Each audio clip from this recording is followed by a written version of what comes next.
ब्रह्मणस्पत आनः शृण्वन्नोतिभिः सेदसादनम् श्रीमहागणाधिपतये नमः।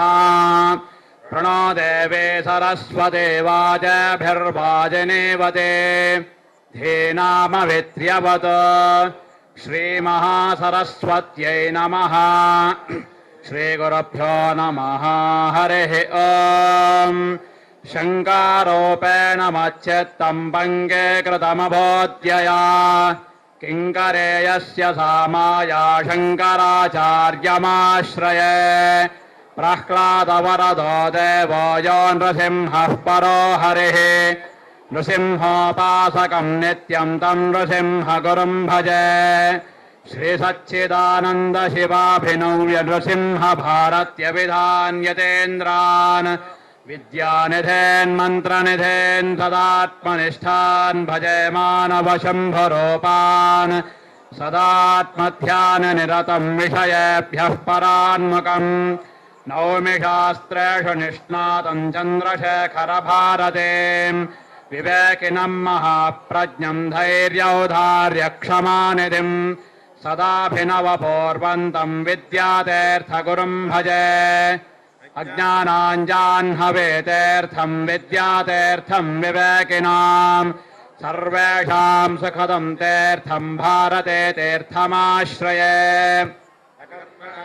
प्रजया धनेन त्यागेनैके अमृतत्वमानशुः परेण नाकन्निहितम् गुहायान् विभ्राजते तद्यदयो विशन्ति वेदान्तविज्ञानसुनिश्चितार्थाः सन्न्यासयोगाद्यतयः शुद्धसत्त्वाः ते ब्रह्मलोके तु परान्तकाले परामृतात् परिमुच्यन्ति सर्वे दह्क्रम् विपापम् परमेश्वभूतम् यत्पुण्डरीकम् पुरमध्यसर्गस्थम् तत्रापि दह्क्रम् गगनम् विशाखस्तस्मिन् यदन्तस्तदुपासितव्यम् यो वेदादस्वरः प्रोक्तो वेदान्ते च प्रतिष्ठितः तस्य प्रकृतिलीनस्य यः परः स महेश्वरः श्रीमत्परमहंसपरिव्राजकाचार्यवर्या पदवाक्यप्रमाणपारावारपारेण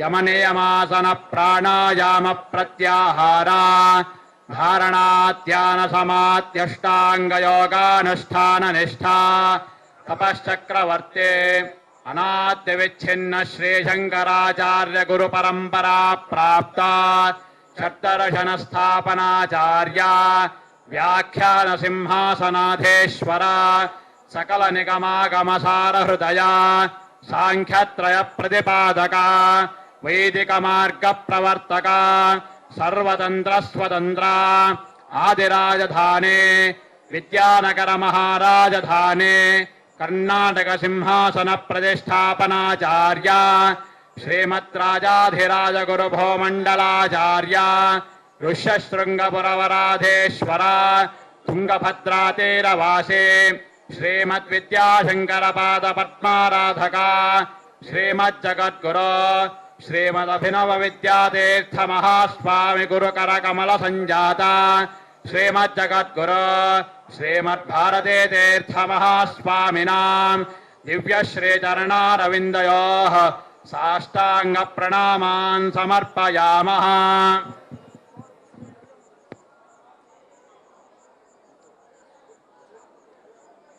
सर्वविद्यानां दक्षिणामूर्तये नमः।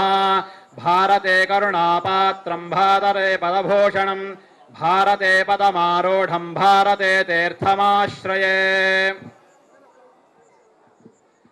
आपदामपहर्तारम् धातारम् सर्वसम्पदाम् लोकाभिरामम् श्रीरामम् भूयो भूयो नमाम्यहम्। मनोजवम् मारुततुल्यवेगम् जितेन्द्रियम् बुद्धिमताम् वरिष्ठम् वातात्मजम् वानरयोतमुख्यम् श्रीरामदूतम् शिरसा नमामि।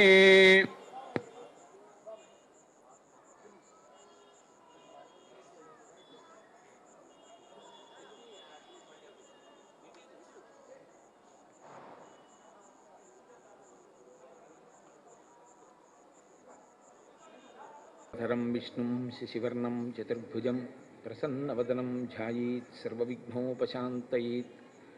గురుర్బ్రహ్మా గురుర్విష్ణుః గురుర్దేవో మహేశ్వరः గురుః సాక్షాత్ పరబ్రహ్మ తస్మై శ్రీగురవే నమః.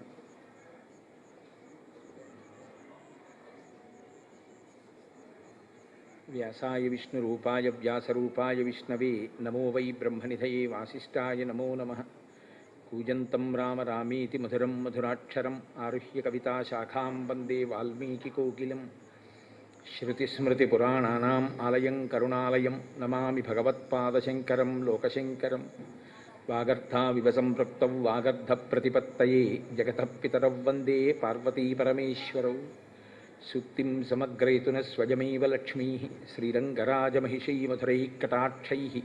వైదగ్ధ్యవర్ణగుణగుంభనగౌరవైర్యాం కండూలకర్ణకుహరాः కవయోధయంతి. హైమోర్ధ్వపుండ్రమజహన్మకుటం సునాసం మందస్మితం మకరకుండలచారుగండం బింబాధరం బహుళదీర్ఘకృపాకటాక్షం శ్రీవేంకటేశముఖమాత్మని సన్నిధత్తాం. మనోజవం మరుతతుల్యవేగం జితేంద్రియం బుద్ధిమతాం వరిష్టం వాతాత్మజం వనరయూధముఖ్యం శ్రీరామదూతం శిరసా నమామి. ఆపదామపహర్తారం దాతారం సర్వసంపదాం లోకాభిరామం శ్రీరామం భూయో భూయో నమామ్యహం. శ్రీరామచంద్రం శ్రితపారిజాతం సీతాముఖాంబోరుహచంచరీకः సమస్తకల్యాణగుణాభిరామः నిరంతరం మంగళమాతనోతు. సింధూరారుణవిగ్రహాం త్రినయనాం మాణిక్యమౌళిస్ఫురత్తారానాయకశేఖరాం స్మితముఖీం ఆపీనవక్షోరుహాం పాణిభ్యాం అళిపూర్ణరత్నచషకం రక్తోత్పలం బిభ్రతీం సౌమ్యాం రత్నఘటస్థరక్తచరణాం ధ్యాయేత్ పరేదంబికాం. హరి ఓం. పరమేశ్వర స్వరూపైన సభకి నమస్కారం.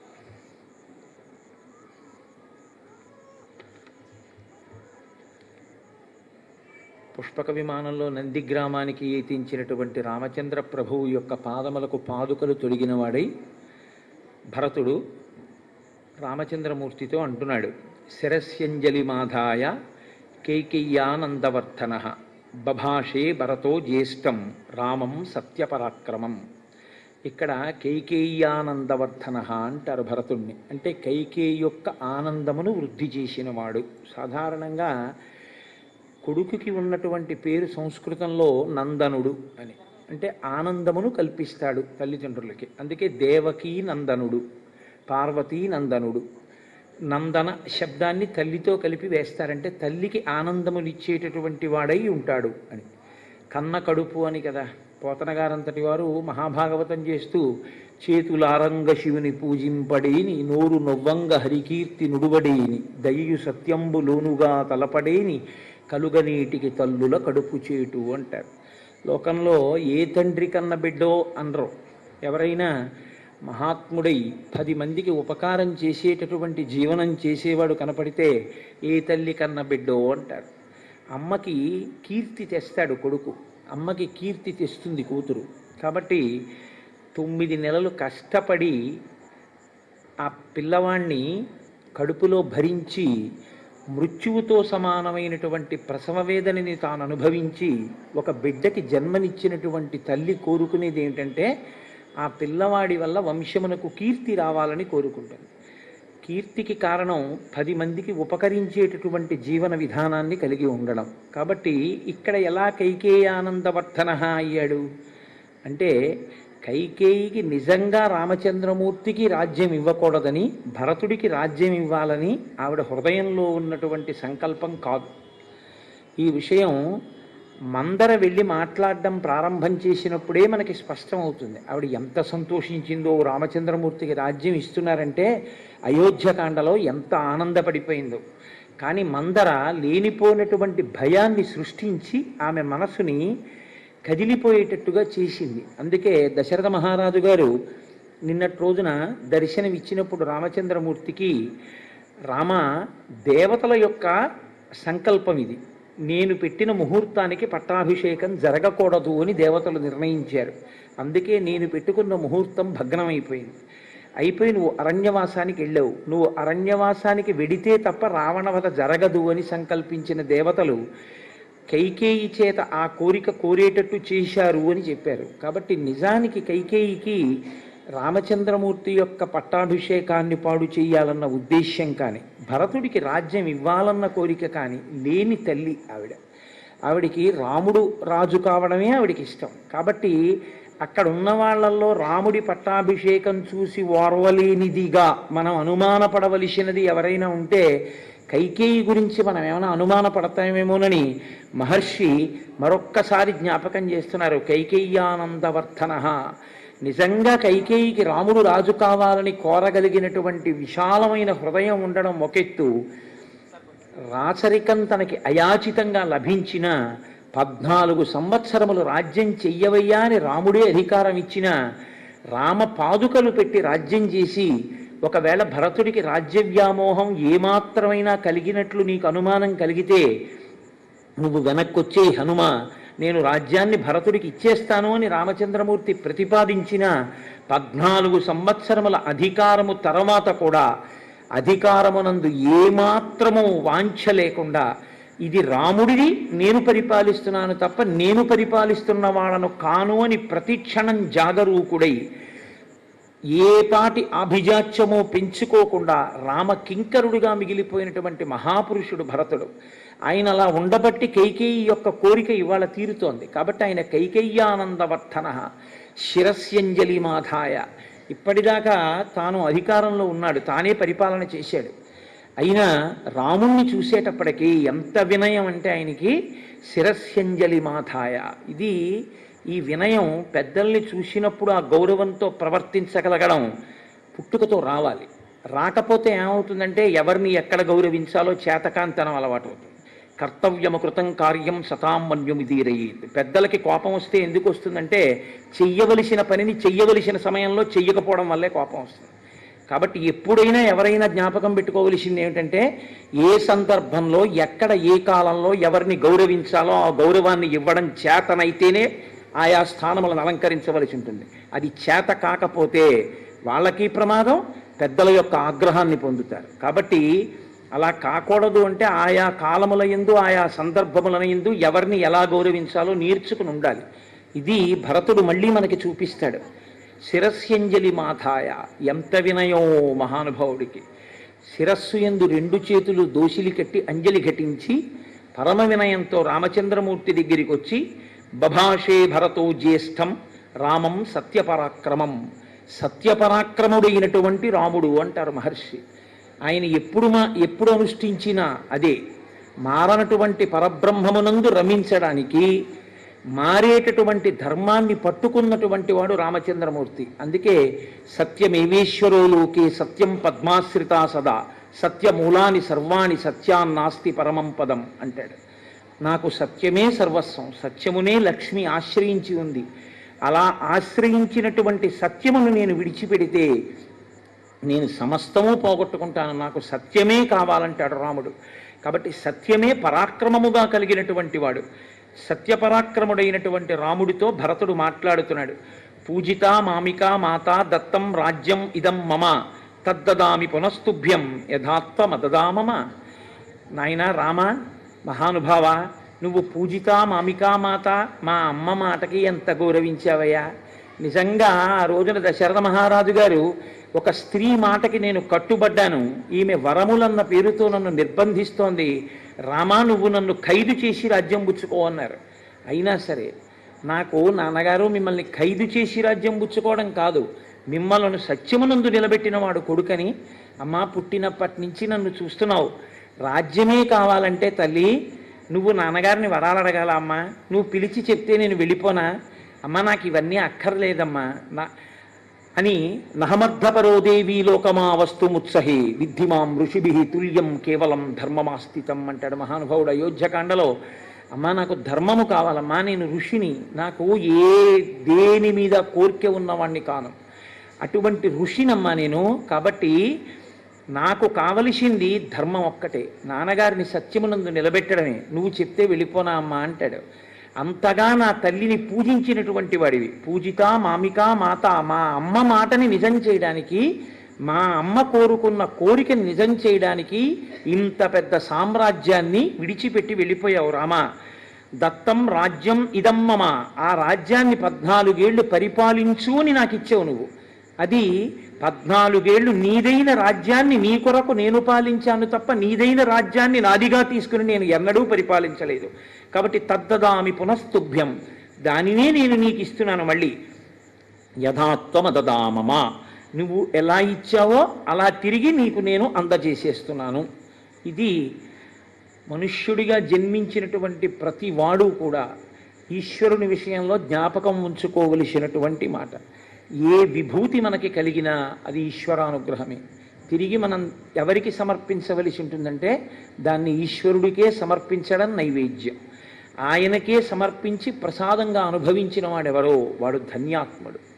కాబట్టి ఆయన అంటాడు, ధురమే కాకినాన్యస్తాం వృషభేణ బలీయస కిశోరవద్గురుం భారం నవోఢుం అహముత్ససే. అన్నయ్య, ఎక్కడైనా లోకంలో ఒక గుర్రం యొక్క వేగాన్ని ఒక గాడిద అందుకోగలదా? 2 ప్రాణులు ఒక్కలా ఉంటాయని. హంస ఎలా నడుస్తుందో అలా ఒక కాకి నడవగలదా అన్నయ్య? నువ్వు ఒక్క విషయాన్ని బాగా ఆలోచన చెయ్యి. యథాచారోపితో వృక్షో జాతశ్చాంతర్నివేశనే మహాంశ్చ సుదురారోహో మహాస్కంధ ప్రశాఖవాన్ శీర్యేత పుష్పితో భూత్వా న ఫలాని ప్రదర్శయన్ తస్యవానుభవేద్దర్థం యస్య హేతోః సరోప్యతే. ఒక యజమాని ఒక చెట్టు నాటాడు. అది చాలా పెద్ద చెట్టు అయింది. ఆయన అది మంచి పళ్ళిస్తుంది అనుకున్నాడు. పెద్ద పెద్ద కొమ్మలు వచ్చాయి, చాలా గొప్ప పువ్వులు వచ్చాయి, కాయలు కాసింది, పళ్ళు పండి. కానీ అది మాత్రం పళ్ళు పండలేదు, పువ్వులతో ఆగిపోయింది, కాయలు కూడా కాయలేదు. ఇప్పుడు ఆ చెట్టు నాటినటువంటి వ్యక్తి ఇది మంచి పళ్ళిస్తుందనుకుంటే ఇంత పెద్ద చెట్టు అయింది, పుష్పించింది, కానీ పిండెలేదు, కాయలేదు, పండు లేదని ఎలా బాధపడతాడో అలా నీవు రాజ్యం చెయ్యాలి అని ధర్మాత్ముడైన వాడు రాజ్య పరిపాలన చెయ్యడానికి నాకు కొడుకుగా కావాలి అని నాన్నగారు అశ్వమేధయాగం పుత్రకామేష్టి చేశారు. అటువంటి ధర్మాత్ముడివి నువ్వు కొడుకుగా పుట్టావు. పుట్టి కూడా ఇప్పుడు నువ్వు రాజ్య స్వీకారం చేయకపోతే అదిగో పళ్ళు పండని చెట్టు ఎలా ఉంటుందో అన్నయ్య అలా ఉంటుంది. కాబట్టి నువ్వు రాజ్యాన్ని స్వీకరించవలసి ఉంటుంది. నువ్వు గొప్ప భోగములకు ఐశ్వర్యమునకు తగినవాడవు, కానీ 14 సంవత్సరముల పాటు కటిక నేల మీద పడుకున్నావు. నీ చేతిని తలగడగా పెట్టుకుని పడుకున్నావు. నీ చేతిని తలగడగా పెట్టుకుని పడుకోవలసినటువంటి సీతమ్మ ఎక్కడో అశోకవనంలో శిశుపా వృక్షం కింద అలా ఏడుస్తూ ఆ తల్లి ఉండిపోయింది. అన్నయ్య, ఇక నుంచి నువ్వు అలా ఉండడానికి వీల్లేదు. ఈ క్షణం నుంచి తూర్య సంఘాత నిర్ఘోషై కాంచీనూపుర నిస్వనై మధురైర్గీత శబ్దైశ్చ ప్రతిబుద్ధస్య రాఘవ. అన్నయ్య, నీవిక నుంచి నిద్ర లేవడం అన్నది గొప్ప మంగళధ్వనుల మధ్య, తూర్యనాదముల మధ్య, గొప్ప స్త్రీల యొక్క వడ్డాణముల యొక్క చప్పుడు, గాజుల చప్పుడు మధ్య నువ్వు నిద్ర లేవాలి. అంటే అంతఃపుర స్త్రీల మధ్యలో నీవు చాలా గొప్పగా హంసతూలికాతల్పమునందు క్షీణించిన వాడవై నిద్ర లేవాలి తప్ప అన్నయ్య నువ్వు ఇలా కష్టపడకూడదు. యావదావర్తతే చక్రం యావతీచ వసుంధర తావత్వమిహ సర్వస్య స్వామిత్వం అనువర్తయ. స్వామి అంటారు. స్వామి అన్న మాట ఇద్దరి ఎందే ప్రయోగించాలి. ఎవరిని పడితే వాళ్ళని పట్టుకుని స్వామి అనకూడదు, ఇద్దరినే స్వామి అనాలి. ఒకటి, స్వామి అన్న మాట భర్తకి చెల్లుతుంది. భార్య భర్తని స్వామి అని పిలవచ్చు. 2, ఈశ్వరుణ్ణి సరే స్వామి అంటాం, కానీ యథార్థమునకైతే అమరకోశం బట్టి స్వామి అన్న మాట ఎవరికి చెల్లుతుందంటే ఒక్క సుబ్రహ్మణ్యేశ్వరుడికి, ఆయనకు ఒక్కరికే స్వామి అన్న నామం అన్వయం అవుతుంది. మిగిలిన వాళ్ళకి స్వామి అన్న నామం అన్వయం అవుతుందని అమరకోశం చెప్పలేదు, కానీ మనం అంటాం. దానికేం పెద్ద దోషమేం కాదు, ఎందుకంటే అందరూ ఆ స్వరూపంగానే మనం భావన చేస్తాం కాబట్టి దాన్ని పెద్ద పట్టించుకోవలసిన విషయం కాదు. కానీ స్వామి అని పిలిస్తే మాత్రం ఇద్దరినే పిలవాలి అని శాస్త్రవాక్కు. ఈశ్వరుణ్ణి అలా ఉంచండి. 1, స్త్రీ భర్తని పిలవాలి. 2, ఒక్క గురువు గారికి మాత్రమే స్వామి అన్న మాట చెల్లుతుంది.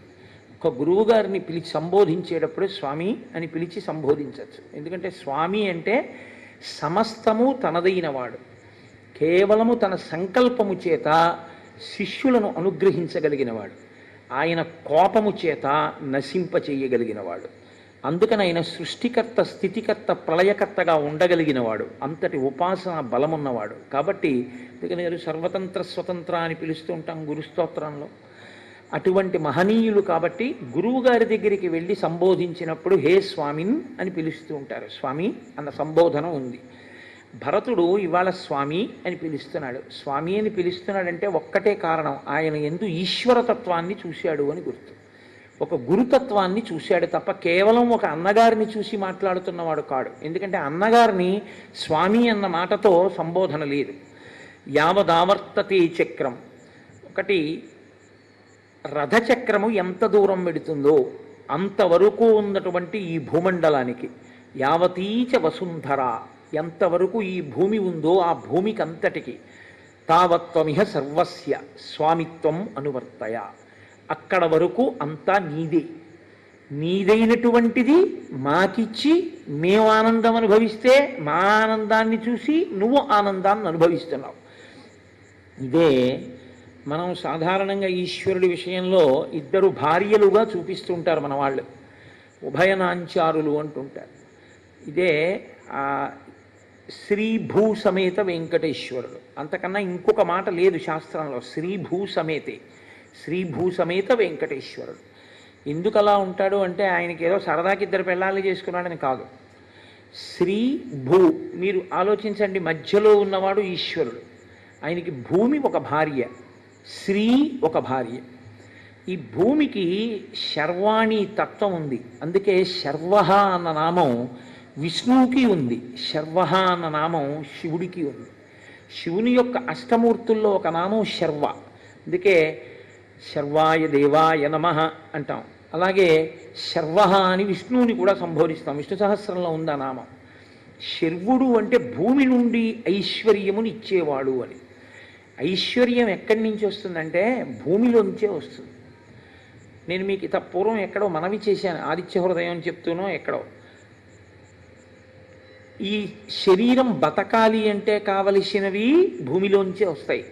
ఓ యాపిల్ పండు కావాలి, భూమిలోంచి రావాలి. అన్నం కావాలి, భూమిలోంచి రావాలి. ఈ శరీరానికి భోగం కావాలి, భూమిలోంచే రావాలి. ఇప్పుడు ఈ ఫ్యాన్ ఏదో ఉంది, ఈ ఫ్యాన్ తయారు చేయడానికి కావలసిన ఇనుము భూమిలోంచి వస్తుంది. ఈ ఫ్యాన్ తిరగడానికి కావలసిన విద్యుత్తు భూమిలో ఉన్న నీటిలోంచి వస్తుంది. కాబట్టి భోగమునకు శరీరము నిలబడడానికి కూడా భూమి కారణం. ఇప్పుడు ఈ భూమి ఎవరిది? ఈశ్వరుడిది.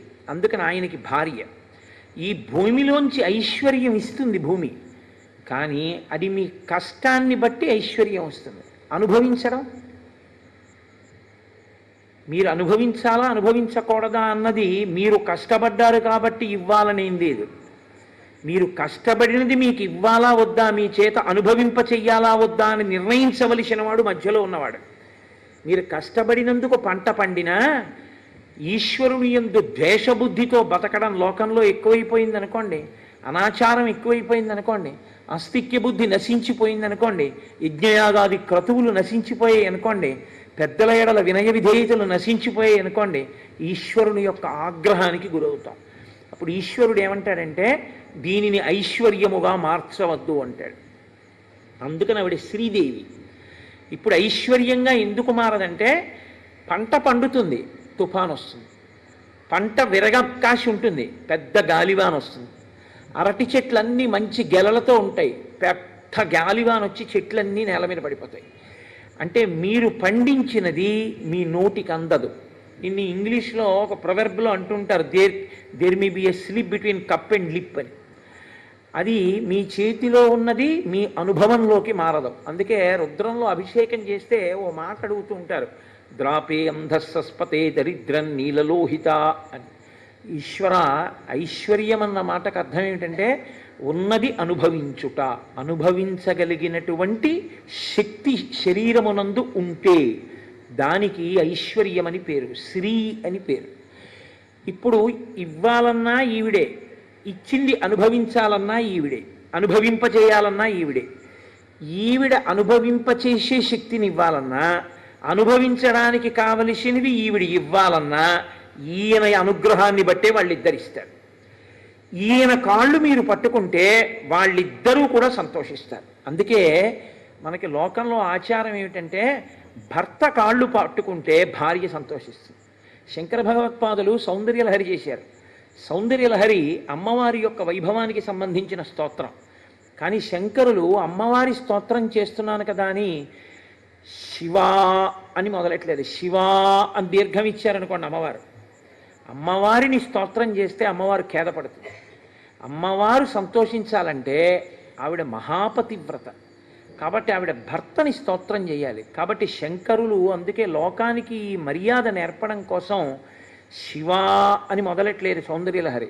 శివశక్త్యా యుక్తో యది భవతి శక్త ప్రభవితుం అని మొదలెట్టారు. శివ శివ అంటే శివుడు. శివ అని మొదలెడితే ఆవిడ సంతోషిస్తుంది. అందుకే అసలు శివానందలహరి చెప్పి సౌందర్యలహరి చెప్తే అమ్మవారు చాలా ప్రీతి పొందుతుంది.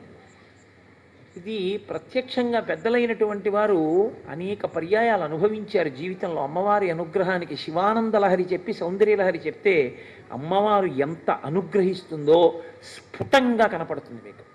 కాబట్టి నీవు యావదావర్తతే చక్రం యావతీ చ వసుంధర తావత్వమిహ సర్వత్వం స్వామిత్వం అనువర్తయ. అన్నయ్య నువ్వు స్వామివి అంటే పైకి రాజు అంటున్నాడు, ఆంతరమునందు ఇవి నీవి ఈశ్వర. రాముడు ఈశ్వరుడు, అందుకనే భరతవాక్యం పలికేశాడండి అంటారు. అంటే భరతుడు చెప్పవలసిన మాట చెప్పేశాడు. ఈశ్వర ఇవన్నీ నీవి, నీవైనవి నాకెందుకు ఇచ్చావు, మరి ఈ పట్టుపంచ నాకెందుకు ఇచ్చావు అంటే మంచి పట్టుపంచ కట్టుకున్నానని నేను సంతోషపడిపోతే నా సంతోషాన్ని చూసి ఆయన సంతోషిస్తాడు. నాకు పట్టు లాల్చీ ఎందుకు ఇచ్చాడు, ఈ లాల్చీ నేను వేసుకుంటే నా సంతోషాన్ని చూసి ఆయన సంతోషిస్తాడు. అమ్మ కొడుక్కి పాయసం పెడుతుంది, కొడుకు పాయసం తింటే అమ్మాయి ఎంత బాగుందో అని చెప్పి ఆ వేలుతో చిన్ని చిన్ని వేళ్లతో పాయసం తీసి అడుగుది కూడా నాకేస్తున్నాడు అనుకోండి, అమ్మాయి ఎంత సంతోషపడిపోతుంది. ఉండింది అమ్మ, తెచ్చింది తండ్రి, తిన్నవాడు పిల్లాడు.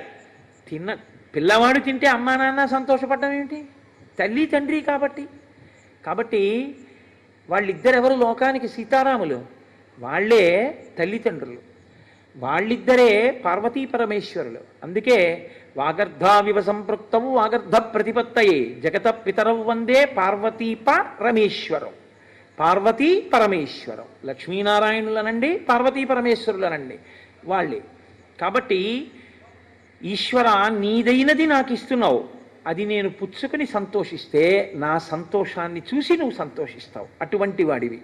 ఇది ఆంతర ప్రతిపాదన. బాహ్యమునందు రామ ఇది నీది, ఈ భూమండలం, ఈ రాజ్యం నీది, నీదైన దాన్ని నన్ను పరిపాలించమన్నావు, పరిపాలించాను. కాబట్టి ఇప్పుడు నువ్వు దాన్ని మళ్ళీ స్వీకరించు. భరతస్య వచశ్రుత్వా రామ పరపురంజయ తదేతి ప్రతిజగ్రాహ నిశసాదాసనే శుభే. ఆయన అన్నాడు స్వీకరించాను. ఒక్క సంకల్పం చేశాడు ఆయన, ఒక్క మాట అన్నాడు, భరత నీ సంతోషించాను, స్వీకరించాను అని ఒక ఉచితమైనటువంటి ఆసనంలో ఆయన కూర్చున్నాడు. పూర్వంతు భరతే స్నాతే లక్ష్మణీచ మహాబలే సుగ్రీవే వానరేంద్రీచ రాక్షసేంద్రే విభీషణే. ఆయన మర్రిపాలు పోసుకుని జటలు కట్టేసుకున్నాడు జుట్టునంతటిని. అయోధ్యకాండలో విన్నారుగా మీరు. ఇప్పుడు ఆయన పట్టాభిషేకం చేసుకోవాలి. పట్టాభిషేకం చేసుకోవాలంటే రామచంద్రమూర్తి నిత్యాగ్నిహోత్రీకుడు, మహానుభావులు నిత్యాగ్నిహోత్రీకులు అంటే అసలు ఆ వర్చస్సు, ఆ వినయం. మొన్న ఇక్కడికి మే 11వ తారీఖు సాయంకాలం విజయవాడ నుంచి హరిప్రసాద్ గారు తీసుకొస్తే వాళ్ళ దర్శనం చేత పునీతులమయ్యాం మనందరం. వాళ్ళు సాయంకాలం అగ్నిహోత్రం చేసుకుని ఇక్కడికి వచ్చారు. ఎంత వినయమో, ఎంత విధేయతో. చదువుకోవడం వేరు, వినయం ఉండడం వేరు. ఏదో తెలుసు అనుకోవడం వేరు, దాని చేత ధూర్తతనం ప్రబలడం వేరు. ఆ ధూర్తతనం ఉన్నప్పుడు ఏదీ రాణించదు ఆ వినయం లేకపోతే. కాబట్టి రామచంద్రమూర్తి దగ్గరికి ఆ క్షురకర్మలో నిపుణులైన వాళ్ళని తీసుకొచ్చారు. తీసుకొస్తే ఆయన అన్నారు, నేను కాదు ముందు జటలు తీయించుకోవలసిన వాడిని, ముందు భరతుడికి లక్ష్మణుడికి శత్రుఘ్నుడికి తీయించండి అన్నారు. ఆయన నిత్యాగ్నిహోత్రీకుడు, మారీచుడంతటి వాడు ఆయన గురించి చెప్తూ ఏకవస్త్రధరో ధన్వీ శిఖీ కనకమాలయ అని చెప్పాడు. ఆయన శిఖ పెట్టుకుని ఉంటారు. పట్టాభిషేకం వేళటికి యథార్థానికి ఆయన యథార్థమైనటువంటి మూర్తి ఏమిటి అంటే ఆయన బోడిగుండుతో పిలకతో ఉన్నారు. ఎందుకంటే ఆయన క్షురకర్మ చేయించుకున్నారు, చేయించుకుని శిఖతో మాత్రమే ఉన్నారు ఆయన. ఎందుకంటే ఆయనకి ఆచారము పట్ల, సంప్రదాయము పట్ల ఆయనకున్న మర్యాద అటువంటిది రామచంద్రమూర్తికి. కాబట్టి పూర్వంతు భరతే స్నాతే, ఆయన అన్నారు నేను కాదు ముందు స్నానం, తమ్ముడికి చేయించండి అన్నారు. ఆయన ప్రేమ అటువంటిది. నేను ముందు భరతుడికి స్నానం చేయించారు, లక్ష్మణీచ మహాబలి, తర్వాత లక్ష్మణుడికి చేయించారు, సుగ్రీవే వానరేంద్రీచ, ఆ తర్వాత మిత్రుల్ని కూడా ఆయన అంత జ్ఞాపకం పెట్టుకుంటారు, సుగ్రీవుడికి చేయించారు, రాక్షసేంద్రే విభీషణే, తర్వాత రాక్షసేంద్రుడైనటువంటి విభీషణుడికి కూడా స్నానం చేయించారు. ఆ జటలనన్నిటినీ కూడా విసర్జించారు, మంచి వస్త్రాన్ని కట్టుకున్నారు. సీతమ్మ తల్లికి ప్రతికర్మచ సీతాయా సర్వా దశరథ స్త్రియ ఆత్మనైవ తదా చక్రు మనస్విన్యో మనోహరం. దశరథ మహారాజు గారి యొక్క ముగ్గురు భార్యలు కౌసల్య, సుమిత్ర, కైకేయి. లోకంలో ఇదొక విచిత్రమైనటువంటి లక్షణం. కౌసల్య, సుమిత్ర, కైకేయి ముగ్గురు భార్యలు దశరథ మహారాజు గారికి. ముగ్గురు భార్యలున్నటువంటి దశరథుడికి 4 కొడుకులు ఉన్నారు, కానీ కూతుళ్ళు లేరు. కాబట్టి వాళ్ళకి సంతోషం ఏమిటంటే, 3 కొడుకులు ఉన్నారు కానీ ఓ జడ వేద్దామంటే లేదు, ఓ పువ్వులు ఎడదామంటే లేదు, చక్కగా ఏదో వాళ్ళకు ఓ చక్కగా బొట్టు కాటుగో ఇవి పెడదామంటే లేదు. కూతుళ్ళు లేనటువంటి కొడుకులు మాత్రమే ఉన్న తల్లికి చాలా ముచ్చట ఒకటి ఉంటుంది. కోడలు ఎప్పుడు వస్తుందా అని ఎదురు చూస్తుంది ఆవిడ. ఎదురు చూడడం కాదు, నిజంగా ఆ అత్తగారి మనసులో అమ్మగారు ఉంటుంది, అమ్మ ఉంటుంది. ఎందుకో తెలుసా అండి? అటువంటి అత్తగారు కోడలని కూడా చూడదు, జడ వేస్తుంది, పువ్వులు పెడుతుంది, కాటుక పెడుతుంది, బొట్టు పెడుతుంది. అప్పుడు ఆ అత్తగారు అమ్మే. అసలు నిజానికి గొప్పతనం ఏమిటో తెలుసా అండి? అమ్మలో అమ్మతనం ఉండడం గొప్పతనం కాదు, అత్తగారిలో అమ్మతనం ఉండడమే చాలా గొప్ప విషయం.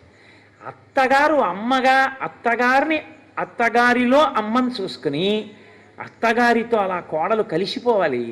కోడల్లో కోడల్ని కూతుర్ని చూసుకుని అత్తగారు మురిసిపోవాలి, కూతురు ఉన్నా కూడా. మీరు ఒకటి ఆలోచించండి, నాకో కూతురు ఉంది, నా కూతురికి సుఖం అన్న మాటకు అర్థం ఏంటి? నేను ఎంత చేసినా నా మనసులో ఒక వెలితితనం ఉంటుంది. నేను చేయడం కాదు ఇవన్నీ, వాళ్ళ ఆయన చెయ్యాలి, వాళ్ళ అత్తవారు చేస్తే బాగుంటుందని ఉంటుంది.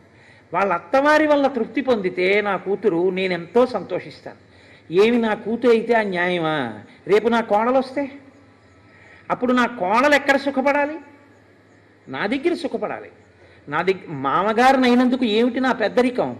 నా కోడలు ఎక్కువ సంతోషించాలి. ఒకసారి కూతురికి కొడుక్కి కూడా పెళ్లి చేశాక కూతురు అల్లుడు, కొడుకు కోడలు 4 తీసుకుని పండక్కి బట్టలు కొనడానికి వెళ్ళాను అనుకోండి, నేనైతే నా జీవితాంతం అంతే.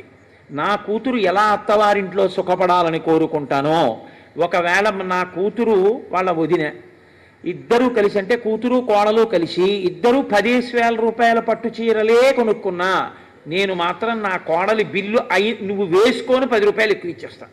కోడలే. ఆ అమ్మాయి నా దగ్గర సుఖపడాలి, నా కూతురు అత్తవారింట్లో సుఖపడాలి.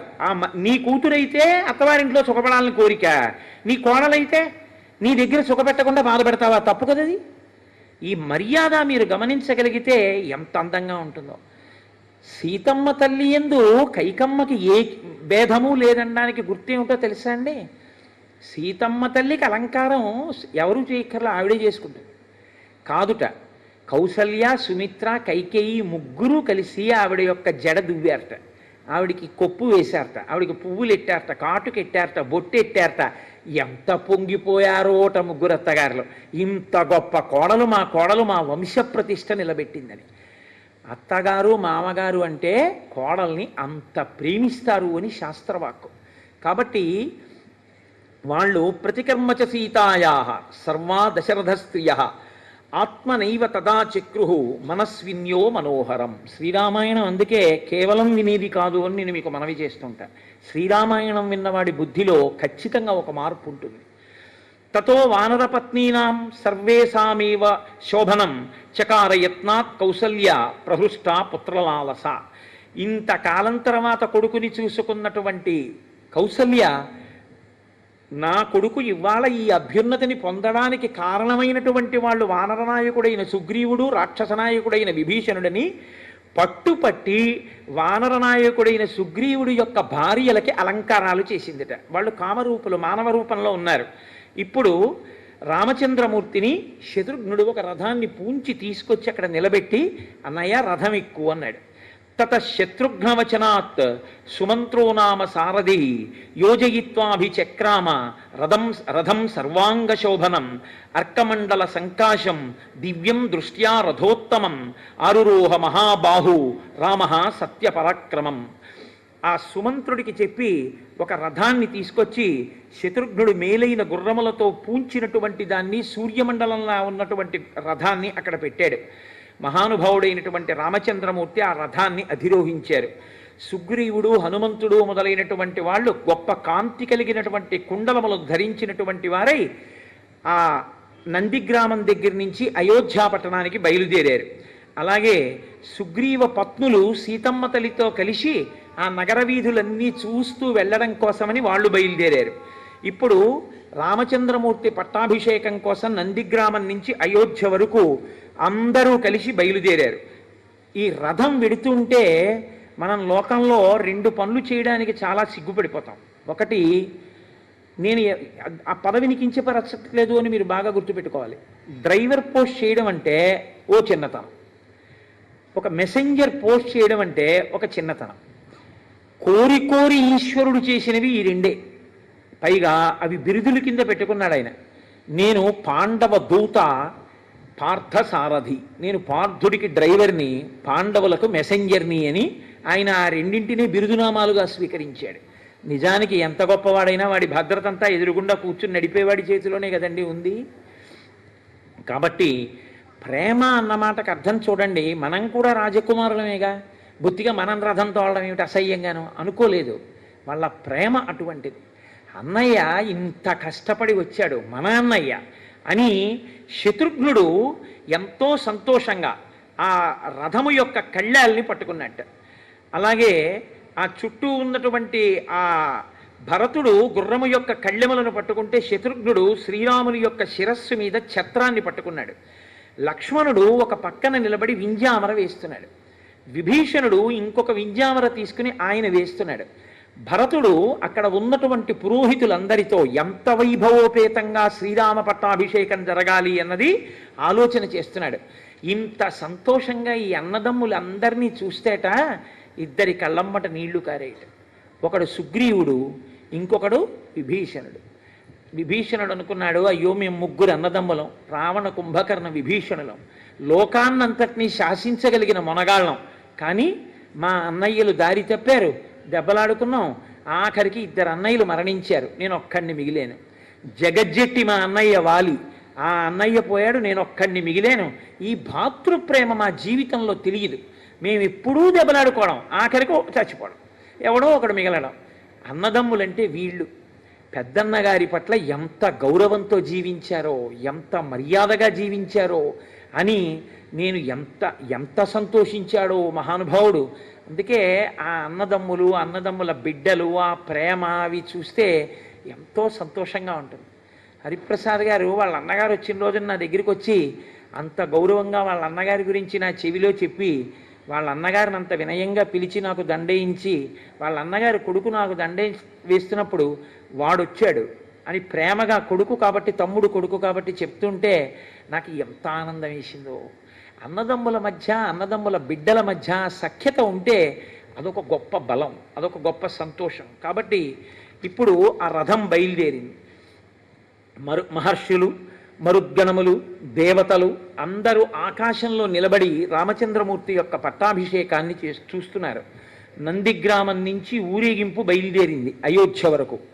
ఎప్పుడూ కూడా ఊరేగింపుకు ముందు ఒక పెద్దవాళ్ళు కొంతమంది వెడుతూ ఉండాలి తప్ప ఊరిరిగింపునకు ముందు పెద్దవాళ్ళు లేకుండా ఊరిరిగింపు వెళ్ళకూడదు. మనకది రామాయణమే నేర్పుతుంది. అందుకని రాజైన వాడు, పెద్దవాడు, మహానుభావుడు కాబట్టి దశరథ మహారాజు గారు కూర్చునేటటువంటి శత్రుంజయము అనేటటువంటి ఏనుగు మీద సుగ్రీవుణ్ణి కూర్చోపెట్టారు. కూర్చోపెట్టి ముందు భాగంలో ఆయన్ని నడిపించారు. తూర్యవాద్యములు, కరతాళధ్వనులు చేసేవాళ్ళు, మంచి స్వస్తివాక్యాలు పలికేటటువంటి బ్రాహ్మణోత్తములు ఆ ముందర వెడుతున్నారు. అక్షతలు పట్టుకున్నటువంటి వాళ్ళు కొందరు, బంగారు పాత్రలు పట్టుకున్న వాళ్ళు కొందరు. ఆ ముందు ఆవులు నడుస్తున్నాయి. ఆవుల వెనక కన్యలు నడిచారు. అక్షతం జాతరూపంచ గావః కన్యాస్తథా ద్విజాః నరా మోదకహస్తాశ్చ రామస్య పురతో యయుః. ఆ వెడుతున్నటువంటి వాళ్ళ చేతుల్లో పాత్రలు పట్టుకుని పాత్రల్లో మధుర పదార్థాలు పిండి వంటలు పట్టుకున్నారు. ముందు కన్యలు వెడుతున్నారు, కన్యల వెనక సువాసినులు వెడుతున్నారు, సువాసినుల వెనక పురుషులు వెడుతున్నారు, మధ్యలో రామచంద్రమూర్తి రథంలో కూర్చుని వెడుతున్నారు. ఆ వెనక మళ్ళీ కొంతమంది ఊరి పెద్దలు ఉన్నారు. ఎలా ఊరిరిగింపు వెళ్ళాలి అన్నది కూడా మనకి రామాయణం నేర్పుతుంది. ఇవాళ మనం ఊరిరిగింపు అలాగే వెళ్ళాం కదండి. పట్టాభిషేకానికి ఎలా వెళ్ళాలో అలాగే వెళ్ళాం. నేను మీతో మనవి చేసింది అదే. చదువు సుగ్రీవుడికి నా అంతఃపురాన్ని ఇయ్యి అన్నాడు. ఆయన్ని తీసుకెళ్లి రామచంద్రమూర్తి యొక్క అంతఃపురాన్ని సుగ్రీవుడికి విడిదిగా ఇచ్చారు. ఎంత స్నేహధర్మం చూపిస్తాడో చూడండి. కానీ వెళ్లే ముందు హంసతూలికా తల్పం అన్ని దానం చేసేసాడుగా, ఏమీ లేవు. అందుకని భరతుడు గబగబా తల్పాలు పరుపులు అన్నీ తెప్పించి అప్పటికప్పుడు సిద్ధం చేశాడు. అందరూ చక్కగా సుగ్రీవుడు ఆ భవనంలో చేరాడు. ఎన్ని కోట్ల వానరములు, ఎంతమంది రాక్షసులు వచ్చారు, విభీషణుడు వచ్చాడు, దేవతలు వచ్చారు. రామచంద్రమూర్తి పట్టాభిషేకంలో ఆశ్చర్యకరమైనటువంటి ఘట్టం ఏమిటో తెలుసా అండి? జాంబవాంశ్చ హనూమాంశ్చ వేగదర్శీ చ వానరాహ వృషభశ్చైవ కలశాన్ జలపూర్ణాన్ అథానయన్. 500 నదుల జలములు ఉంటే పట్టాభిషేకం చేసేటప్పుడు బాగుంటుంది అన్నారు. పట్టాభిషేకం వేరు, ఈశ్వరుడికి మామూలుగా చేసే అభిషేకం వేరు. పట్టాభిషేకం చేసేటప్పుడు తప్పకుండా కన్య కలశ పట్టుకుని మంగళధ్వనితో వచ్చి కలశ ఇవ్వాలి అభిషేకానికి. కన్యలు తీసుకొచ్చిన కలశతో అభిషేకం చెయ్యాలి. అందుకే కదా ఇవాళ వెతికి మరీ మనం మంగళధ్వనితో ఒక కన్యకామణితోటి ఇద్దరితోటి కలశలు పట్టింపించి తీసుకొచ్చి ఆ కలశలతో రామచంద్రమూర్తికి అభిషేకం చేశాం. లోకంలో అభిషేకం జరిగేటప్పుడు అందున రేపే పట్టాభిషేకం అంటే 500 నదుల జలాలు తీసుకురావడం అంటే సాధ్యమయ్యే విషయం కాదు. కాబట్టి ఏం చేస్తారంటే మంత్రపురస్సరంగా ఆవాహన చేస్తారు. గంగేటి యమునే చైవ గోదావరి సరస్వతి నర్మదే సింధు కావేర్యౌ జలేస్మిన్ సన్నిధింకురు అంటే వస్తున్నాయనే కదా మన నమ్మకం. మంత్రం మనకు ఆ శక్తి ఉంది కాబట్టి అలా ఆవాహన చేస్తారు. కానీ రామచంద్రమూర్తి పట్టాభిషేకంలో అలా చేయలేదు.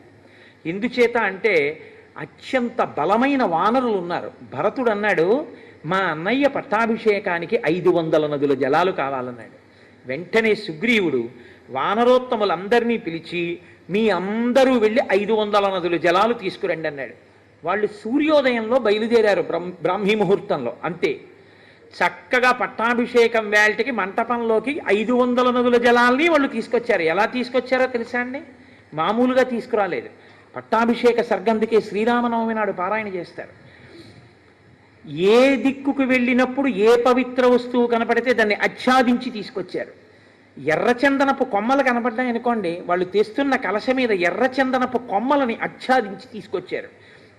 అలా ఆ నదుల జలాల్ని తీసుకొచ్చారు. నదీ శతానాం పంచానాం జలం కుంభేషు చాహరన్. 500 నదుల జలాలతో అభిషేకం జరిగిన వాడు రామచంద్రమూర్తి ఒక్కడే. పూర్వాత్ సముద్రాత్ కలశం జలపూర్ణమధానయత్ సుషేణ సత్వసంపన్న సర్వరత్న విభూషితం. సుషేణుడు పూర్వ దిక్కు అంటే తూర్పు దిక్కుకి వెళ్ళి అక్కడ ఉన్నటువంటి సముద్ర జలాల్ని తీసుకొచ్చాడు. వృషభో దక్షిణాత్తూర్ణం సముద్రాజ్జలమహారత్ రక్తచందన శాఖాభి సమృతం కాంచనం ఘటం. ఆయన వృషభుడు దక్షిణ దిక్కుకి వెళ్ళాడు.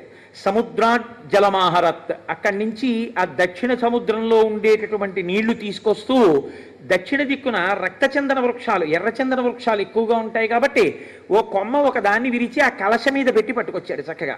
గవయ పశ్చిమాత్తోయం అజహార మహార్ణవాత్ రత్నకుంభేన మహతా శీతం మారుత విక్రమ. గవయుడు పశ్చిమ దిక్కుకు వెళ్ళి అక్కడ ఉండేటటువంటి చల్లటి సముద్ర జలాల్ని తీసుకొచ్చాడు. ఉత్తరాచ్య జలం శీఘ్రం గరుడానిల విక్రమ ఆజహార సధర్మాత్మా నిల సర్వ గుణాన్విత. హనుమ 500 నదుల జలాలు తీసుకొచ్చేటప్పుడు గబగబా వెళ్ళి నీళ్లు పట్టుకొచ్చారు. మళ్ళీ ఆయనే ఉత్తర దిక్కుకు వెళ్ళి ఉత్తర దిక్కున ఉన్నటువంటి సముద్ర జలాల్ని కూడా తీసుకొచ్చారు. ఇప్పుడు చక్కగా 4 వైపులా ఉన్నటువంటి సముద్ర జలాలు 500 నదీ జలాలు తీసుకొచ్చి అక్కడ పెట్టారు. మహాత్ములైనటువంటి ఋషులు వచ్చారు. వశిష్ఠో వామదేవశ్చ జాబాలి రథకాశ్యప కాత్యాయన సుయజ్ఞశ్చ గౌతమో విజయస్తథ. అక్కడకు వచ్చినటువంటి వాళ్ళు వశిష్ఠుడు, వామదేవుడు, జాబాలి, కాశ్యపుడు, కాత్యాయనుడు, సుయజ్ఞుడు, గౌతముడు, విజయుడు మొదలైనటువంటి మహర్షులు వచ్చారు. అభ్యసించన్నరం వ్యాఘ్రం ప్రసన్నేన సుగంధిన సలిలేన సహస్రాక్షం వసవో వసవం యథా. ఆయనని ఆ కలశల యందు ఓషధీరసములను నింపారు. నేను నిన్న అందుకే ఓషధీరసములను వెయ్యండి అని ఇవాళ ఓషధీరసాలతో అభిషేకం చేశాం. పట్టాభిషేకంలో తప్పకుండా ఓషధీరసములను వాడాలని. పట్టాభిషేకము అంటే యథార్థానికి ఆ అభిషేకమే, ఆ అభిషేకానికే అంత శక్తి. కాబట్టి ఇప్పుడు ఆ పట్టాభిషేకం చేశారట రామచంద్రమూర్తికి, అంతే లోకం అంతా చల్లబడిపోయింది అన్నారు. ఒక్కసారి చల్లబడిపోయింది. అంటే ఆ రామచంద్రమూర్తి యొక్క శక్తి అటువంటిది. పట్టాభిషేకం జరిగితే రాజారాముడైన, కాబట్టి ఆయన రాజారాముడు కాగానే లోకమంతా చల్లబడిపోయింది. అందరి మనసులు ప్రసన్నమైపోయాయి. బ్రహ్మణా నిర్మితం పూర్వం కిరీటం రత్నశోభితం అభిషిక్త పురాయేన అనుక్తం దిత్త తేజసం. అప్పుడు కిరీటములను తీసుకొచ్చి ఒక వేది మీద ఉంచారు మొట్టమొదట. ఇదే మకుటధారణ సర్గ అంటారు. ఈ సర్గనే పట్టాభిషేక సర్గనే మకుటధారణ సర్గ అని కూడా పిలుస్తారు. ఇది యథార్థంగా ఏమిటంటే శ్రీరామనవమి నాడు కళ్యాణం చేయడం ఎంత అవసరమో మకుటధారణ సర్గ పారాయణ చేయడం అంత అవసరం. ఆ రోజు ఉదయమే అందరూ కలిసి దేవాలయంలో కూర్చుని రామనామం ప్రారంభం చేస్తారు. ప్రారంభం చేసి సాయంకాలం వరకు చక్కగా రామనామం చేసి పట్టాభిషేక సర్గని మకుటధారణ సర్గని పారాయణ చేసి స్వామివారి కిరీటాన్ని మానసికంగా చూస్తారు. ఎందుకంటే కిరీటం మీ ఎదురుగుండా వచ్చి ఉండదు కదా. ఆ మకుటధారణ సర్గ చదివేటప్పుడు కేవలం మనసుతో చూడమని చెప్తారు. మనసుతో చూసి ఈ కిరీటధారణ సర్గకి సంబంధించినటువంటి 3 శ్లోకాలు ఉంటాయి. ఈ 3 శ్లోకాల్ని అందరితోటి చెప్పిస్తారు ఒకసారి. మిగిలిన సర్గ ఎవరు వచ్చి దాన్ని ప్రవచనం చేస్తున్నారో ఆయన ఆ సర్గనంతటినీ చెప్పేస్తారు. కానీ శ్లోకాలు మాత్రం అందరితోటి చెప్పిస్తారు. మహానుభావుడు పరమాచార్య స్వామి వారు శరీరంతో ఉన్న రోజుల్లో వారు ఎక్కడ ఉంటే అక్కడ శ్రీరామనవమి నాడు అలా చేయిస్తుండేవారు. ఈ సంవత్సరం కాకినాడ పట్టణం అయ్యప్ప స్వామి దేవాలయంలో మేము అలా చేసి సాయంకాలం మకుటధారణ సర్గ పారాయణ చేశాం. దాని అనుగ్రహమో ఏమో ఇత పూర్వం పట్టాభిషేకం చెప్పడం జరిగింది. కానీ ఎక్కడా కూడా నిజంగా ఆ రోజు రామచంద్రమూర్తి, లక్ష్మణస్వామి, సీతమ్మ తల్లి, హనుమ అంటే భరతుడికి యువరాజ్య పట్టాభిషేకం చేశారు కాబట్టి భరతుడు అని చెప్పవలసి ఉంటుంది కిరీటధారణకి. ఆ నలుగురికి ధారణ చేయించేటటువంటి కిరీటములు ఏమున్నాయో, లేకపోతే రాముడు పెట్టుకోవలసిన ప్రధానమైన కిరీటం ఏముందో ఆ కిరీటాన్ని చూస్తూ ఆ శ్లోకాలు చెప్పడం అనేటటువంటిది ఇప్పటి వరకు ఎప్పుడూ చెయ్యడం జరగలేదు. ఎందుకంటే అలా కిరీటం తీసుకొచ్చి పెట్టి చేయడం కుదరదు కనుక. కానీ ఇవాళ మొట్టమొదటిసారిగా నిజంగా పట్టాభిషేక సర్గవేల్టికి యథార్థంగా అలాగే వేదిక మీదకి తీసుకొచ్చి ఆ కిరీటములను అక్కడ పెట్టి మకుటధారణ సర్గ చెప్తూ మీ అందరితోటి శ్లోకాలు చెప్పించేటటువంటి అదృష్టాన్ని రామచంద్రమూర్తి ఇవాళ కృప చేశారు. కాబట్టి వాల్మీకి మహర్షి అంటారు, బ్రహ్మణా నిర్మితం పూర్వం కిరీటం రత్నశోభితం. రత్నముల చేత శోభించేటటువంటి ఆ కిరీటము చతుర్ముఖ బ్రహ్మగారి చేత నిర్మింపబడినటువంటి కిరీటము. తస్యాన్వమాయే రాజానః క్రమాద్యేనాభిషేచితాః సభాయాం హేమక్లుప్తాయాం శోభితాయాం మహాధనైః. అనేక మంది జనులతో శోభిస్తూ రత్నములతో వజ్రములతో శోభిస్తున్నటువంటి ఆ వేదిక మీద రామచంద్రమూర్తికి ధారణ చేయించేటటువంటి ఆ కిరీటాన్ని తీసుకొచ్చి అక్కడ పెట్టారు వశిష్ఠ మహర్షి. రత్నైర్ నానా విధిశ్చైవ చిత్రితాయాం సుశోభనై నానారత్నమయే పీఠే కల్పయిత్వా యథావిధి. అనేకమైన రత్నములు పొదగపడినటువంటి స్వర్ణ కిరీటం ఆ కిరీటము. కిరీటేన తతఃపశ్చాత్ వశిష్ఠేన మహాత్మన ఋత్విగ్భిర్భూషణైశ్చైవ సమయోక్షత రాఘవః.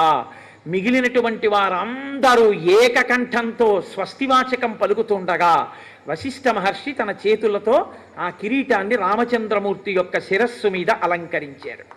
అది మకుటధారణము అంటారు. అటువంటి స్థితి రామచంద్రమూర్తి ఆ రోజున పొందారు. ఈ శ్లోకాలని పట్టాభిషేకం చెప్పేటప్పుడు నేను చెప్పడం కాదు, ఎవరెవరు ఇవన్నీ చెప్తారో ఈ శ్లోకాల్ని అందరూ చెప్పినప్పుడు ఏమవుతుందంటే పట్టాభిషేకంలో వాళ్ళందరి పట్ల రాముడు రాజారాముడై వాళ్ళని ఆయనే పరిపాలించి కాపాడతాడు అని పెద్దల వాక్కు. కాబట్టి నేనంటాను, మీరు అనండి. సుబ్రహ్మణ్య శర్మ గారు వేదిక మీదకి వచ్చి, ఆయన ఎవరు ఆచార్యులు గారు, ఏది రామాలయం అర్చక స్వామి రామాలయం అర్చక స్వామి రండి. శ్రీనివాస్ గారు మీరు రండి. మీరు రండి అయ్యా, మీరు రండి. మీరు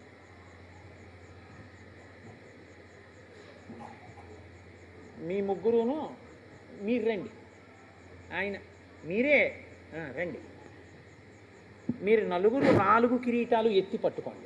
మేము శ్లోకాలు చెప్తాను, వాళ్ళందరూ ఆ కిరీటాలు చూస్తూ చెప్తారు. అపురూపమైన అవకాశం. మళ్ళీ ఇలా వాళ్ళకి పాపం ఆ అదృష్టం కలగద్దు. 4 కిరీటాలు ఎత్తి పట్టుకోండి, చూస్తూ వాళ్ళు ఆ శ్లోకాలు చెప్తారు. అయ్యా అందరూ చెప్పండి. నేను అనుష్ఠుప్పే కాబట్టి చాలా తేలిగ్గానే ఉంటుంది, కాబట్టి మీ అందరూ కూడా అనండి. అందరికీ కనపడేటట్టుగా పట్టుకోండి ఆచార్యులు గారు. బ్రహ్మణా నిర్మితం పూర్వం కిరీటం రత్నశోభితం అభిషిక్తః పురాయేవ మనుస్తం దీప్తతేజసం. మళ్ళీ ఒక్కసారి అనండి. బ్రహ్మణా నిర్మితం పూర్వం కిరీటం రత్నశోభితం అభిషిక్త పురాయేవ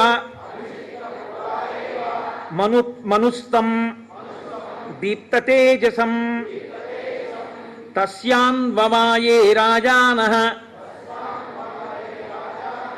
క్రమాద్యేనాభిషేచితాః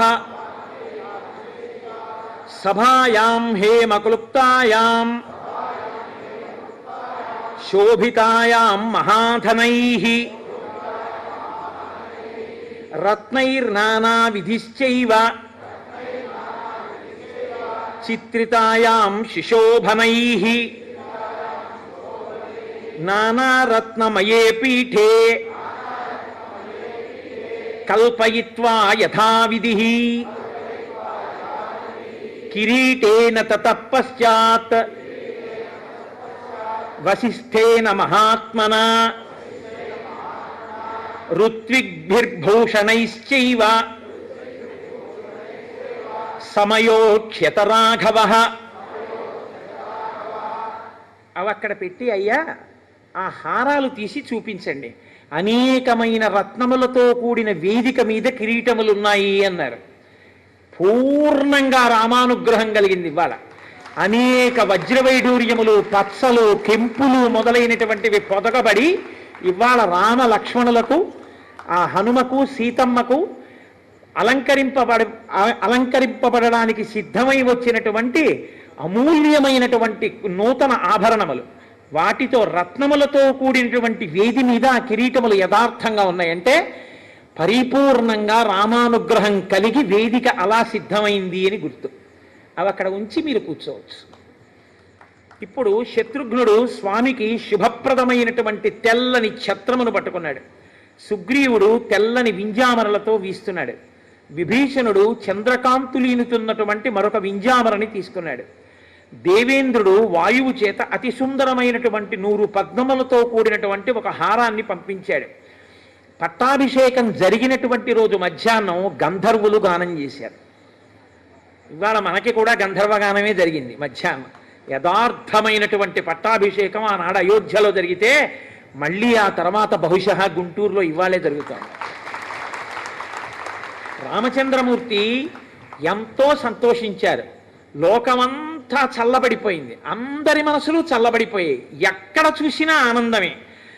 లక్షల సంఖ్యలో గుర్రములను, పాడియావులను, గోవులను, 100ల కొలది వృషభములను బ్రాహ్మణోత్తములకు దానం చేశాడు రామచంద్రమూర్తి. 30 కోట్ల బంగారు నాణ్యములను, అమూల్యమైనటువంటి ఆభరణములను, వస్త్రములను ద్విజవరులకు పంచి ఇచ్చాడు. సుగ్రీవుడికి మణులు పొదిగినటువంటి ఒక గొప్ప హారాన్ని బహూకరించాడు. వైఢూర్యమణి చిత్రేచ వజ్రరత్న విభూషితే వాలిపుత్రాయ ధృతిమాన్ అంగదాయ అంగదే దదౌ. మంచి రత్నములు, వైఢూర్యములు, వజ్రములు పొదగబడినటువంటి అంగదములను అంటే భుజకీర్తులను అంగదుడికి ఇచ్చాడు. అందరికీ అన్నీ ఇచ్చేశాడు. సీతమ్మ తల్లికి కూడా బహుమానం చేశాడు రామచంద్రమూర్తి. ఇంతమంది ఇన్ని పుచ్చుకున్నాక మా అమ్మ సీతమ్మ మెడలోంచి ఒక ముత్యాలహారాన్ని తీసి చేత్తో పట్టుకుని ఇలా రాముడి వంక చూసింది. మాట్లాడితేనే అర్థమవుతుందా? ఆయన మనస్సు ఆవిడ దగ్గరుంది, ఆవిడ మనస్సు ఆయన దగ్గరుంది. అస్యాదేవ్యా మనస్తస్మిన్ తస్య చాస్యాం ప్రతిష్ఠితం తేనేయం సచి ధర్మాత్మ ముహూర్తం అభిజీవతి. ఒకరి మనస్సు ఒకరి దగ్గర ఉన్న దాంపత్యం ఆ దాంపత్యం. కాబట్టి వెంటనే రాముడు అన్నాడు, సీత నువ్వు ఆ హారాన్ని మెళ్ళలోంచి ఎందుకు తీశావో నాకు తెలుసు. ప్రదేహి సుభగేహారం యస్య తుష్టాసి భామిని పౌరుషం విక్రమో బుద్ధి యస్మిన్ నేతాని సర్వశః దదౌ సావాజుపుత్రాజాతం హారం అసితేక్షణ హనుమాంస్తేన హారేణ శుశుభే వనరసభ చంద్రాంశు చయ గౌరేణ శ్వేతాభ్రేణ యథాచలః. వెంటనే ఆ తల్లి తన చేతిలో ఉన్నటువంటి ముత్యాల హారాన్ని స్వామి హనుమకి ఇచ్చింది. వెంటనే హనుమ ఆ హారాన్ని మెళ్ళో వేసుకున్నారు. చంద్రకిరణములు పడినటువంటి మేఘం ఎలా ఉంటుందో, ఆయన పచ్చటి రంగులో కదండి ఉంటారు, కాంచనాద్రికమనీయ విగ్రహం. ఆ హారములు వేసుకున్నటువంటి హనుమ అలా మిరిసిపోయారు కాంతితోటి. ఆయన ఏదో కొరికారు, రామనామం లేదని అవతల బారేశారు, అటువంటి పిచ్చి పనులు ఆయన చేయరు. ఆయన చక్కగా దాన్ని మెళ్ళో ధరించారు. ఇప్పుడు రామచంద్రమూర్తి లక్ష్మణుడి వంక చూసి, అతిష్ట ధర్మజ్ఞ మయాస హేమాంగాం పూర్వరాజాం జుషితాం బలేన, మన పూర్వరాజులందరూ అధిష్ఠించినటువంటి ఈ సామ్రాజ్యాన్ని పరిపాలించడంలో నాతో పాటు బాధ్యత పంచుకోవడానికి, కర్తవ్యాన్ని నిర్వహించడానికి లక్ష్మణ ధర్మము తెలుసున్నవాడా, ధర్మజ్ఞ మయాస హేమాంగాం పూర్వరాజ్యాం జుషితాం బలేన, యవరాజ్యం తీసుకో అన్నాడు. అంటే అన్నయ్య నాకు నీ కైంకర్యం కావాలి, కానీ నాకన్నా పెద్దవాడు భరతుడుండగా నాకెందుకన్నయ్య యవరాజ్యం, నాకొద్దు, భరతుడికి ఇమ్మన్నారు. ఎంత బతిమాలినా బుచ్చుకోలేదు. ఏమో 14 ఏళ్ళు అరణ్యవాసం చేశాడు, అన్నయ్య నన్ను అడగలేదనుకుంటాడేమోనని ధర్మం తెలుసున్నవాడా అని అడిగాడు. ధర్మం తెలియడం అంటే అంత జాగ్రత్తగా ఉంటుంది. ధర్మం తెలిసి ఉండడం అంటే పెద్దలు ఉన్నప్పుడు అంత జాగ్రత్తగా ప్రవర్తించాలి, ప్రవర్తించకపోతే దోషం వస్తుంది అందులో. కాబట్టి ఇప్పుడు వెంటనే నేను తీసుకోనన్నయ్య, భరతుడు పెద్దవాడు, ఆయనకి ఇమ్మన్నారు. భరతుడికి యవరాజ్య పట్టాభిషేకం చేశారు. సపర్యదేవన్ విధవ నచ వ్యాళకృతం భయం నవ్యాధిజం భయం వాపి రామే రాజ్యం ప్రశాసతి. మహానుభావుడైనటువంటి రామచంద్రమూర్తి పట్టాభిషేకం జరిగిన తరువాత 11,000 సంవత్సరములు ఈ భూమండలాన్ని ఆయన ఇచ్చిన మాట ప్రకారం పరిపాలన చేశారు. పౌండరీకము, అశ్వమేధము, వాజపేయము, ఇతరమైనటువంటి అనేక యజ్ఞయాగాది క్రతువుల్ని చేశారు. ఆయన రాజ్యం చేస్తున్నటువంటి కాలంలో ఏ స్త్రీ కూడా విధవ అవడం అనేటటువంటిది లేదు. ఎవరికీ కూడా క్రూర సర్పముల వలన కానీ క్రూర మృగాల వలన కానీ భయం కలగలేదు. ఎవరికీ ఎన్నడూ ఏదీ రోగం కలగలేదు. అటువంటి రీతిలో ధర్మాత్ముడై రాముడు రాజ్యాన్ని పరిపాలించాడు. నచస్మ వృద్ధా బాలానాం ప్రేత కార్యాన్ని కుర్వతే. ఎన్నడూ కూడా రామరాజ్యంలో చిన్నపిల్లవాడికి అంతకన్నా పెద్దవాడు ప్రేతకార్యం చెయ్యడం, అంటే పిల్లవాడు మరణిస్తే పెద్దవాళ్ళు అంత్యేష్టి సంస్కారం చెయ్యడం అన్నది ఎన్నడూ జరగలేదు. అంటే పిల్లలందరూ చక్కగా వృద్ధిలోకి వస్తుంటే పెద్దవాళ్ళు చూసి సంతోషించారు. ఆసన్ వర్ష సహస్రాణి తథా పుత్ర సహస్రిణ నిరామయా విశోకాశ్చ రామే రాజ్యం ప్రశాసతి. అక్కడ ఉన్నటువంటి ప్రజలందరూ కూడా చక్కగా 3 తరాల్ని చూసి ఒక్కొక్కళ్ళకి బోరెంతమంది కొడుకులు, కూతుళ్ళు, కోడళ్ళు, అల్లుళ్ళు, మనవలు, మళ్ళీ ఆ మనవలకి పెళ్ళిళ్ళై మునిమనవలకి పెళ్ళిళ్ళై వాళ్ళ పిల్లలు, ఇంతమందితో ఒక్కొక్క కుటుంబంలో బాలసారి జరిగితే వాళ్ళ ఇంటికి వచ్చిన వాళ్ళ బంధువులే చాలు. వీళ్ళు మళ్ళీ వీళ్ళ వియ్యాలారు, ఆ వియ్యాలారు తాలూకా బంధువులు, ఇంతమంది కలిసి ఎంతో సంతోషంగా ఎక్కడ చూసినా రామో రామో రామ ఇతి ప్రజానాం అభవన్ కథాః రామభూతం జగదభూత్ రామే రాజ్యం ప్రశాసతి. రాముడు రాజ్యం చేస్తున్న రోజుల్లో ఎవరి నోట విన్నా ఒక్కటే మాట, రామా రామా రామ, ఇది తప్ప ఇంకొక మాట లేదు. అంతటి ధార్మికుడై మహానుభావుడు అంత గొప్పగా రాజ్యం చేశాడు. వృక్షములన్నీ కూడా లావైనటువంటి బోధెలతో చక్కగా పుష్పిస్తూ ఫలిస్తూ జనులకు కావలసినటువంటివన్నీ సమకూర్చాయి. అన్ని వర్ణముల వారు దురాశ లేని వారై ఎవరి ధర్మాన్ని వారు అనుష్ఠిస్తూ సంతృప్తితో జీవించారు. 10 వర్ష సహస్రాణి 10 వర్ష శతాని చ భ్రాతృభిః సహిత శ్రీమాన్ రామో రాజ్యం అకారయత్. 11,000 సంవత్సరములు తన తమ్ముళ్ళైనటువంటి లక్ష్మణ భరత శత్రుఘ్నులతో కలిసి రామచంద్రమూర్తి ఈ రాజ్యాన్ని చేశారు. ఆది కావ్యం ఇదం త్వార్షం పురా వాల్మీకినా కృతం ఎప్పటే శృణుయాల్లోకే నర పాపాద్ విముచ్యతే. ఆర్షము పరమ సత్యము, ఇందులో ఒక్క అక్షరము కల్పితము కాదు, యథార్థముగా జరిగిన గాథ. చతుర్ముఖ బ్రహ్మగారి యొక్క వరం చేత వాల్మీకి మహర్షి ఆచమనం చేసి కూర్చుని ఘంటం పట్టుకుంటే ఆ రామాయణ కాలంలో ఉన్నటువంటి వ్యక్తులు, రాక్షసులు, స్త్రీలు అందరూ చేసినటువంటి పనులతో పాటు వాళ్ళ మనస్సుల్లో కదిలిన ఊహలు కూడా వాల్మీకి మహర్షికి ప్రచోదనమయ్యాయి. ఆనాడు వాల్మీకి మహర్షి బ్రహ్మగారి వరంతో అన్నిటినీ తెలుసుకుని రచించినటువంటి కావ్యము తప్ప కేవలముగా కాల్పనికమైనటువంటి కథతో కూడుకున్నటువంటిది కాదు, యథార్థముగా జరిగిన కథ రామకథ. కాబట్టి ఇది ఆది కావ్యము. భార్య భర్తతో మాట్లాడితే ఎంత మధురంగా ఉంటుందో అటువంటి భాషలో చెప్పబడిన కావ్యము, సర్వధర్మములు పొదగబడినటువంటి కావ్యము. ఈ కావ్యాన్ని ఎవరు వింటున్నారో పుత్రకామస్తు పుత్రాన్వై ధనకామో ధనానిచ లభతే మనుజోలోకే శ్రుత్వా రామాభిషేచనం. ఎవరు ప్రత్యేకించి రామచంద్రమూర్తి యొక్క పట్టాభిషేకాన్ని చూస్తున్నారో, పట్టాభిషేకంలో పాల్గొంటున్నారో, రాజారాముడిగా కూర్చున్నటువంటి రోజున జరుగుతున్నటువంటి పూజా సభలో ఉంటారో, ఎవరెవరు సంపూర్ణంగా రామాయణాన్నంతటినీ పరమ సంతోషంతో చెబుతున్నటువంటి వ్యక్తి కన్నా కింది స్థానంలో కూర్చుని పరమ మర్యాదతో నమ్మకంతో కూడిన బుద్ధితో నమస్కరిస్తూ వింటారో అటువంటి వారికి పుత్రకామస్తు పుత్రాన్వై, అటువంటి వారికి కొడుకులు కావాలంటే కొడుకులు కలుగుతారు. ధనకామో ధనానిచ, ధనం కావాలి అంటే ధనం కలుగుతుంది.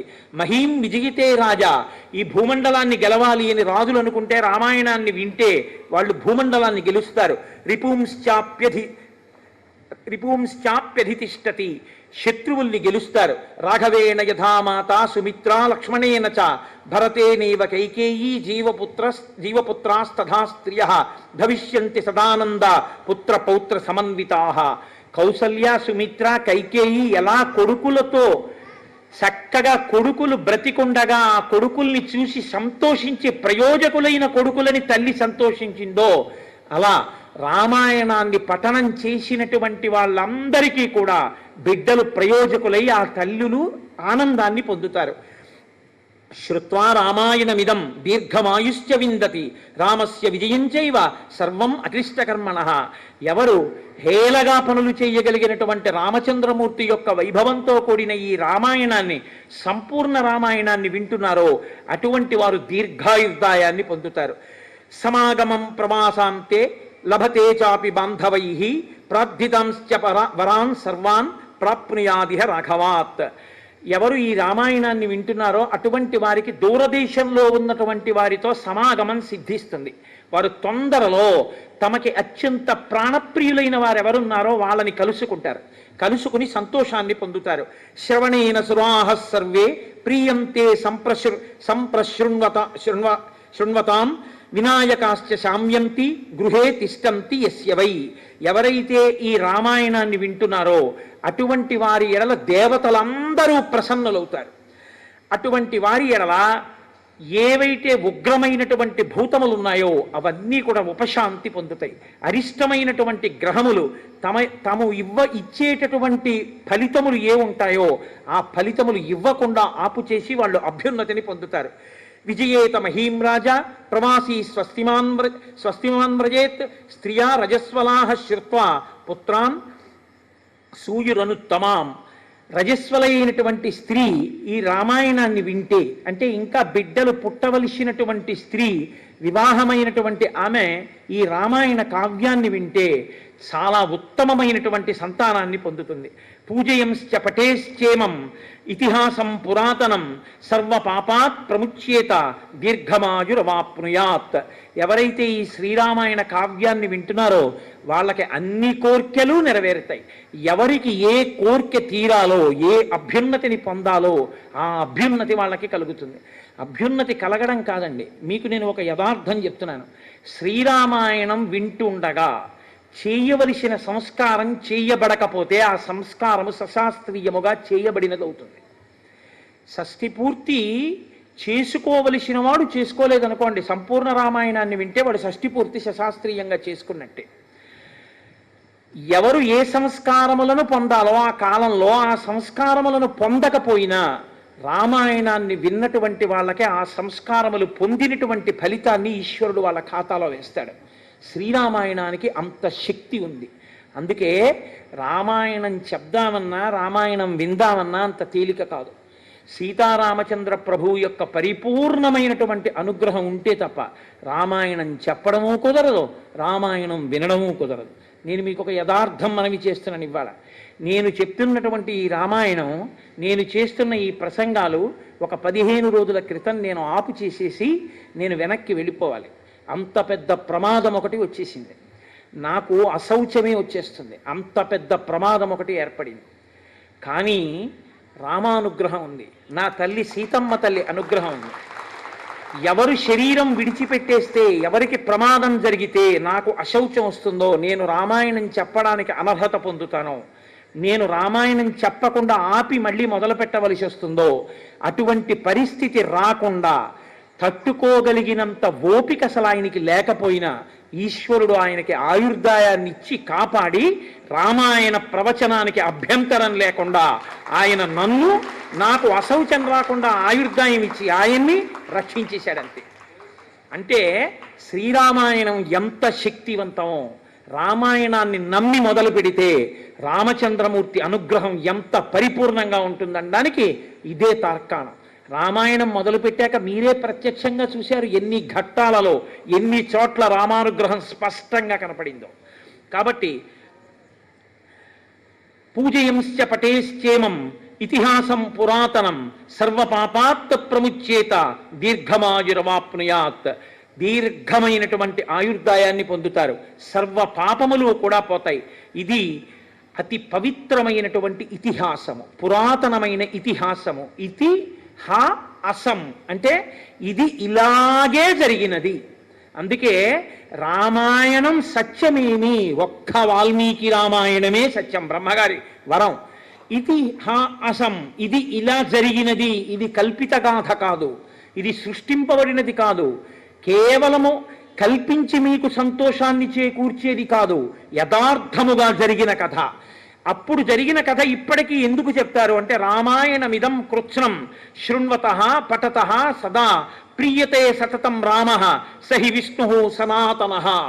సనాతనుడైనటువంటి విష్ణువు రామాయణం చెప్పబడిన ప్రాంగణం ఎక్కడుంటుందో అక్కడ అపారమైన ప్రీతిని పొంది మిగిలిన దేవతలందరితో కలిసి స్వామి హనుమ, రామచంద్రమూర్తి, సీతమ్మ, 33 కోట్ల మంది దేవతలు ఆ రామాయణ ప్రవచనము జరిగినటువంటి ప్రాంగణం మీద నిలబడి ఉంటారట.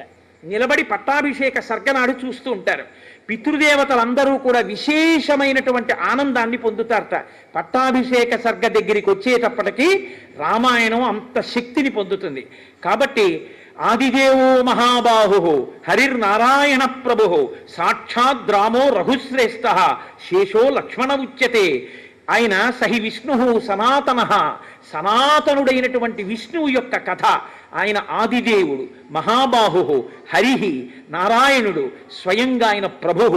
సాక్షాద్ రామో రఘుశ్రేష్ఠ, రఘుశ్రేష్ఠుడైనటువంటి ఆ రాముడే ఆ శ్రీ మహావిష్ణువు. ఎక్కడెక్కడ రామాయణం చెప్పబడుతుందో అక్కడ ఇప్పటికీ పట్టాభిషేక సర్గనాడు దేవతలందరూ వచ్చి నిలబడవలసిందే. ఎందుకు వస్తారోట తెలుసా అండి? పట్టాభిషేకం జరిగిన నాడు దేవతలందరూ సంతోషిస్తారట ఆ ప్రాంగణానికి వచ్చి. పితృదేవతలు కూడా తీసుకొచ్చి నిలబెడతారు అంటారు. నేను కొన్ని వ్యాఖ్యానాల్లో చూశాను. పితృదేవతలందరినీ ఎక్కడ రామాయణం చెప్తారో, ఎక్కడ రామాయణం చదువుతారో, ఎక్కడ రామాయణం వింటారో శ్రద్ధతో అక్కడ పితృదేవతలందరినీ తీసుకొస్తారట. ఇదిగోరా మీ వాడు అత్యంత భక్తి శ్రద్ధలతో సంపూర్ణ రామాయణాన్ని దోషిని ఒగ్గి విన్నాడు, వినయంతో నమస్కరించి విన్నాడు, నమ్మి విన్నాడు. వాడు విన్నందుకు ఆ వంశంలో పుట్టాడు కాబట్టి మిమ్మల్ని అందరినీ స్వర్గలోకానికి పంపిస్తున్నామని పూర్వ పితృదేవతలందరినీ స్వర్గానికి పంపిస్తారట. నా కడుపున ఇటువంటి వాడొకడు పుట్టాడు, వీడి వల్ల మేము స్వర్గానికి ఎడుతున్నామని ఆ పితృదేవతలందరూ గొప్ప ఆనందాన్ని పొందుతారట. అంత గొప్ప కావ్యం శ్రీరామాయణ కావ్యం. కుటుంబ వృద్ధిం ధనధాన్య వృద్ధిం స్త్రియశ్చ ముఖ్యాః సుఖముత్తమంచ శ్రుత్వా శుభం కావ్యమిదం మహార్థం ప్రాప్నోతి సర్వాం భువిచార్థ సిద్ధం. ఆయుష్యమారోగ్యకరం యశస్వం సౌభ్రాతృకం బుద్ధికరం సుఖంచ శ్రోతవ్యమేతన్ నియమేన సద్భిః ఆఖ్యానమోజస్కరవృద్ధి కామైః. ఈ శ్రీరామాయణాన్ని ఎవరు వింటారో అక్కడ కుటుంబ వృద్ధి, చక్కగా విన్నటువంటి వాళ్ళకే కాదు, వాళ్ళ కుటుంబం అంతా కూడా వృద్ధిలోకి వస్తుంది. ఆ కుటుంబంలో ఉన్న వాళ్ళందరూ కూడా సుఖశాంతులు పొందుతారు. ఒక్కడు రామాయణం విన్నాడనుకోండి కుటుంబంలో, ఆ కుటుంబంలో ఉన్న వాళ్ళందరూ మంచి వార్తలు వింటారు, గొప్ప గొప్ప బిడ్డలు పుడతారు, గొప్ప గొప్ప సంతోషాన్ని పొందుతారు. అన్నీ కలిసి వస్తాయి ఈశ్వరానుగ్రహంతో. ధనధాన్య వృద్ధి పొందుతుంది. స్త్రియశ్చ ముఖ్యాః సుఖముత్తమంచ, చక్కటి సుఖాన్ని పొందుతారు. శ్రుత్వా శుభం కావ్యమిదం మహార్థం, ఈ రామాయణ కావ్యాన్ని వినడం చేత ఆయుష్యము, ఆరోగ్యము, కీర్తి, బుద్ధి, సుఖము అన్నిటినీ కూడా శ్రీరామాయణము ఇవ్వగలదు. ఇది సత్యం సత్యం పునఃసత్యం. అందుకే నరులు ఉన్నంతకాలం, ఈ లోకం ఉన్నంతకాలం రామాయణం ఉండాలి. రామాయణం ఎంతకాలం చెప్పబడుతుందో, రామాయణం ఎంతకాలం వింటారో అంతకాలము నరులకు అభ్యున్నతి, నరుడు నరుడిగా బతకడం చేతనవుతుంది అని బ్రహ్మగారు వాల్మీకి మహర్షిని ఆదేశించి, పరమ కరుణార్ద్ర హృదయుడు కనుక వాల్మీకి మహర్షి చేత ఈ రామాయణ కావ్యాన్ని రచింపచేసి మనకు అందించారు మహానుభావుడు. కాబట్టి ఈ శ్రీరామాయణాన్ని విన్నవాళ్ళు ఎవరున్నారో వాళ్ళందరూ ఒక మాట అనాలి అంటారు. ఎందుకంటే తపశ్శక్తి కలిగిన వాళ్ళకైతే ఖచ్చితంగా కనపడతారు. శ్రీమన్నారాయణుడు ఇవాళ మెరిసిపోతున్నటువంటి గరుడ వాహనం మీద లక్ష్మీ సహితుడై మిగిలిన దేవతలందరితో కలిసి త్రిమూర్తులతో సహా, పితృదేవతలతో సహా పట్టాభిషేక జరుగుతున్న నాడు ఆకాశ మండలంలో వచ్చి నిలబడతారు. రాజారాముడికి పట్టాభిషేకం జరగడం అంటే ఇప్పటికీ లోకంలో అంత శక్తి కలిగినటువంటిది రామచంద్రమూర్తి యొక్క పట్టాభిషేకమే. అందుకే శ్రీరామాయణం చెప్తే తప్పకుండా పట్టాభిషేకం చేస్తారు. ఏ ద్రవ్యాలు లేకపోయినా అక్షతలతోనైనా కిరీటాదులను కల్పించి పట్టాభిషేకం చేస్తారు. పట్టాభిషేకం చేయడం అంటే ఈ భూమండలాన్నంతటి రామచంద్రమూర్తికి ఇవ్వడం. కాబట్టి విష్ణువు వచ్చి నిలబడతారు. వీళ్ళందరూ పరమభక్తులు, నా చేత పరిపాలింపబడాలని కోరుకుంటున్నారు. ఇప్పుడు మనమేం కోరుకోవాలి? మనందరం కోరవలసింది, రామ మీరు బలంగా ఉండాలి. మీరు ఎంత బలంగా ఉంటే అంతగా రావణాదుల్ని పడగొడతారు, మమ్మల్ని కాపాడతారని మనం కోరుతాం. అందుకే రామానుగ్రహం కావాలనుకున్న వాళ్ళందరూ చెయ్యవలసిన పని మాత్రం ఒకటి చెప్పారు శాస్త్రంలో. 3 మాటలు. మీ కంఠాన్ని వంచన చేసుకోకుండా, మీ కంఠం పలికితే ఎంత గట్టిగా మీరు పలకగలరో అంత గట్టిగా అరిచి 3 మాటలు చెప్పాలి. నేను చెప్తాను, మీరు చెప్పండి. బలం విష్ణోః ప్రవర్ధతాం, బలం విష్ణోః ప్రవర్ధతాం, బలం విష్ణోః ప్రవర్ధతాం. శ్రీ మహావిష్ణువునకు బలము కలుగుగాక. ఈ మాటలు అన్నప్పుడు స్వామి ఎంతో ఆనందిస్తారు, ఎంతో ఉల్లాసాన్ని పొందుతారు. ఇప్పుడు మనందరం ఆయన కింకరులం. ఇక మన బాధ్యతలు, మనం చెయ్యవలసినవన్నీ హాయిగా ఆయన ఛత్రఛాయల్లో పెట్టుకుని మనని కాపాడి ఆయన రక్షిస్తారు. మీరు విశ్వాసాన్ని పొందండి. తప్పకుండా రామానుగ్రహంతో, ఆ సీతమ్మ తల్లి అనుగ్రహంతో మనందరం హాయిగా ఆనందంగా ఉండగలం. కాబట్టి ఇప్పుడు యథార్థంగా చెప్పబడినటువంటి పట్టాభిషేక క్రతువు ఏది ఉందో దాన్ని ఇప్పుడు ఆ పట్టాభిషేకాన్ని చేస్తారు. కిరీటధారణ అవి చేయిస్తారు. స్వామికి రాజారాముడిగా పూజలు అందుకుంటాడు. పట్టాభిషేకాన్ని పొందాడు కాబట్టి ఇప్పుడు రాజారాముడిగా పూజ అందుకున్న తర్వాత దర్బారు జరుగుతుంది. ఇవాళ కొద్దిగా వేళ దాటినా దయచేసి ఎవరు వెళ్లకుండా అందరూ కూడా ఈ పట్టాభిషేకాన్ని చూడవలసిందిగా మనవి చేస్తూ, 42 రోజుల పాటు నాకేమీ చేత కాకపోయినా, గట్టిగా ఒక్క శ్లోకం చదవడం నాకు రాకపోయినా, మీ అంత బాగా రామా రామా రామా అండం 3 మాటలు కూడా నాకేమీ తెలియకపోయినా, ఫోన్లే పాపం ఏదో చెప్తున్నాడు కదా, వాడు చెప్తే మనం వింటే వాడు సంతోషిస్తాడని మీకు అన్నీ తెలిసున్నా, ఏమీ తెలియని వాళ్ళల్లా మీ అందరూ కూర్చుని విని శ్రీరామాయణం చెప్పుకునేటటువంటి మహద్భాగ్యాన్ని నాకు ఇచ్చినందుకు మీ అందరికీ నా యొక్క కృతజ్ఞతలను ఆవిష్కరిస్తూ, మీ అందరికీ ఆ లక్ష్మణ భరత శత్రుఘ్న హనుమత్ సమేత శ్రీ సీతారామచంద్ర ప్రభువు యొక్క పరిపూర్ణమైనటువంటి అనుగ్రహ ఆశీస్సులు కలగాని అని సాంజలిబంధకంగా సీతారామచంద్రమూర్తి యొక్క పాదార విందములకు నమస్కరిస్తూ ఇవాల్టితో ఈ శ్రీరామాయణ ప్రవచనాన్ని పూర్తి చేసి నేను ఆకాశగంగ యందు అవబృధ స్నానమే ఆచరించాను. 42 రోజులు రామచంద్ర ప్రభువు నా చేత దీక్ష చేయించాడు. అంత సుదీర్ఘమైన దీక్ష నడవాలంటే మాటలు కాదు, ఈశ్వరానుగ్రహం ఉండాలి. తపస్సు చేయించాడు. చేయించి ఇవాళ నాకు ఇప్పుడు అన్నీ ఉన్నవాడికి ఇవ్వడం గొప్ప కాదు, ఒక చేతకాని వాడికి ఇవ్వడమే గొప్ప. ఎక్కడ పల్ల ఉంటుందో అక్కడెక్కడ నీరెడుతుంది. చేతకాని వాడిని ఉద్ధరిస్తేనే ఆయన ప్రభు. కాబట్టి నన్నించుకున్నాడు. ఈ చేతకాని వాడితో రామాయణం చెప్పించి వీడే చెప్పాడంటే ఎవరు చెప్పలేరు. శ్రద్ధ ఉంటే ఎవరైనా చెప్పగలరని లోకాలకి నిరూపించాలని నా చేత ఇంత కైంకర్యం అందుకుని, నా చేత ఇంత ఆనందాన్ని పొంది, నా జీవితంలో రెండో మాట సంపూర్ణ రామాయణ ప్రవచనాన్ని పూర్తి చెయ్యగలిగాను అని నాకు ఎంత సంతోషంగా ఉందో. దీని ముందు నాకు నిజంగా గజారోహణం చేయించిన, నాకు గండ పెండేరం వేసిన, నాకు సింహతలాటం వేసిన అది దిగదుడిపి. నాకు కావలసింది నేను బతికున్న నాళ్ళు, నా ఆఖరి ఊపిరి విడిచిపెట్టేసేంత వరకు నా స్వామి కథ నేను ఇలా చెప్పుకుని, నేను ఇలా భగవంతుని కథ చెప్పుకుంటూ ఉండగా నా ఊపిరి ఆగిపోతే అంతకన్నా నాకు జీవితంలో కావలసింది ఇంకొకటి ఏదీ లేదు. త్రికరణ శుద్ధిగా నేను ఈశ్వరుణ్ణి కోరుకున్నది అదొక్కటి.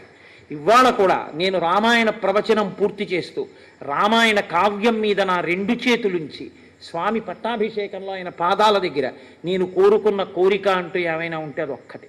కాబట్టి రామచంద్రమూర్తికి నా పరిపూర్ణ హృదయంతో ఆయనకి నమస్సుమాంజలను అర్పిస్తూ మనం పెట్టుకున్నటువంటి ఆచారాన్ని చక్కగా ఇవాళ కూడా పాటించి 11 మాటలు రామనామం చెప్దాం. ఆ తర్వాత మీరు నన్ను భరించవలసినటువంటి అవసరం ఇక ఉండదు. ఎందుకంటే నేను ఇక మిమ్మల్ని వేధించాను. ఉపన్యాసం చెప్పి మీరు కొన్నాళ్ళు విశ్రాంతి పొందవచ్చు. ఆ తర్వాత ఎప్పుడో వస్తే వస్తాను. కాబట్టి 11 మాటలు రామనామం చెప్పుకుందాం. కోరి కొలిచిన వారికెల్లను కొంగు బంగారు రామనామము, రామనామము రామనామము రమ్యమైనది రామనామము. నీవు నేనను భేదమేదియు లేకయున్నది రామనామము, రామనామము రామనామము రమ్యమైనది రామనామము. అండపిండ బ్రహ్మాండములకాధారమైనది రామనామము, రామనామము రామనామము రమ్యమైనది రామనామము. గోచరంబగు జగము లోపల గోప్యమైనది రామనామము, రామనామము రామనామము రమ్యమైనది రామనామము. బ్రహ్మ సత్యము జగన్మిథ్యాభావమే శ్రీరామనామము, రామనామము రామనామము రమ్యమైనది రామనామము. భక్తితో భజించు వారికి ముక్తి నొసగును రామనామము, రామనామము రామనామము రమ్యమైనది రామనామము. రాకడయు పోకడయు లేనిది రమ్యమైనది రామనామము, రామనామము రామనామము రమ్యమైనది రామనామము. ఆత్మ సంయమ యోగ సిద్ధికి ఆయుధము శ్రీరామనామము, రామనామము రామనామము రమ్యమైనది రామనామము. రావణానుజ హృదయ పంకజ రాచకీరము రామనామము, రామనామము రామనామము రమ్యమైనది రామనామము. దాసులను రక్షించ దయగల ధర్మనామము రామనామము, రామనామము రామనామము రమ్యమైనది రామనామము. రాక్షసులను తరిమి కొట్టిన నామమే శ్రీరామనామము, రామనామము రామనామము రమ్యమైనది రామనామము. రామనామ స్మరణ చేసిన క్షేమమొసగును రామనామము, రామనామము రామనామము రమ్యమైనది రామనామము. తల్లివలె రక్షించు సుజనుల నెల్లకాలము రామనామము, రామనామము రామనామము రమ్యమైనది రామనామము. మంగళాశాసనపరైః మదాచార్య పురోగమైః సర్వైశ్చ పూర్వైరాచార్యైః సత్కృతాయాస్తు మంగళం. మంగళం కోసలేంద్రాయ మహనీయ గుణాత్మనే చక్రవర్తి తనూజాయ సర్వభౌమాయ మంగళం. ఉమాకాంతాయ కాంతాయ కామితార్థప్రదాయినే శ్రీగిరీశాయ దేవాయ మల్లినాథాయ మంగళం. కరచరణకృతం వా కర్మవాక్కాయజం వా శ్రవణనైనజం వా మానసం వాపరాధం విహితమవిహితం వా సర్వమేత్తక్షమస్వ. శివ శివ కరుణాబ్ధే శ్రీ మహాదేవ శంభో. సర్వం శ్రీ ఉమామహేశ్వర పరబ్రహ్మార్పణమస్తు. స్వస్తి.